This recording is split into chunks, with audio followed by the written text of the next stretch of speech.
Voilà, bonjour mon inspecteur.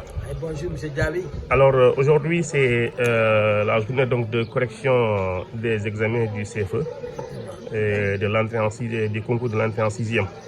Alors parlez-nous un peu du dispositif donc, qui a été mis en place pour que les corrections puissent se dérouler dans de très bonnes conditions. Voilà, merci beaucoup M. Diaby. Comme vous l'avez dit, nous allons commencer les corrections aujourd'hui.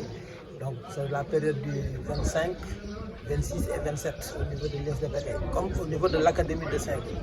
On a harmonisé donc les corrections avant-hier, le 23, au niveau de l'IA pour avoir un même entendement sur la période de correction que nous attendons des candidats. Au l'ISDPT, cette année, il y a une innovation parce que nous avons organisé 4 sites, dont PT, Aérelao, Madina Ndiagbé et Kaskas. Ça, c'est pour rapprocher vraiment les correcteurs des centres de correction.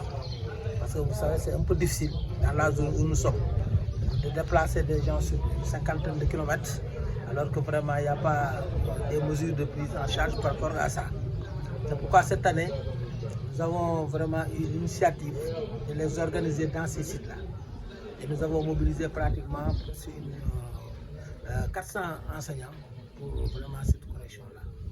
Alors, vous avez dit donc la correction a démarré et nous sommes ici à Medina Ndiagbé. Alors ici, combien d'enseignants ont été mobilisés?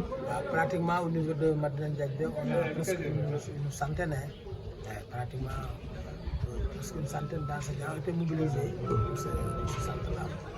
Est-ce que c'est toutes les disciplines qui sont corrigées ici ou bien quelles sont... Effectivement, dans chaque centre, on corrige toutes les disciplines. Donc, il y aura LC, il y aura mathématiques, EDD, MD, comme éducation artistique et arabe. Donc tout sera corrigé dans tous les centres, on aura toutes les disciplines. Et cette année-ci, on sait bien qu'il y a une innovation par rapport donc à la proclamation des résultats. Parlez-nous un peu donc de cette innovation. Oui, bon, l'innovation, c'est que déjà, on a commencé à faire l'anonymat au niveau des centres.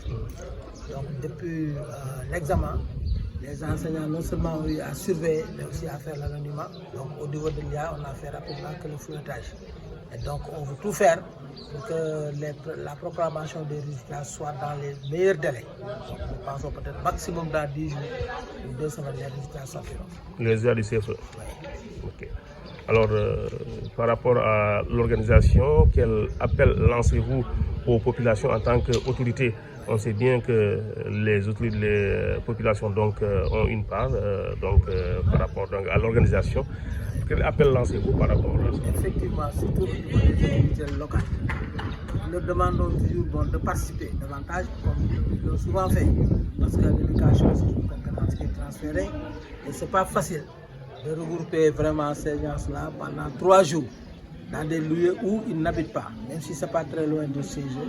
Parfois, ils sont obligés forcément de passer la journée. Donc vraiment, un appui toujours de leur part serait bienvenu. Nous leur lançons vraiment cet appel-là pour que les correcteurs soient dans les meilleures conditions possibles.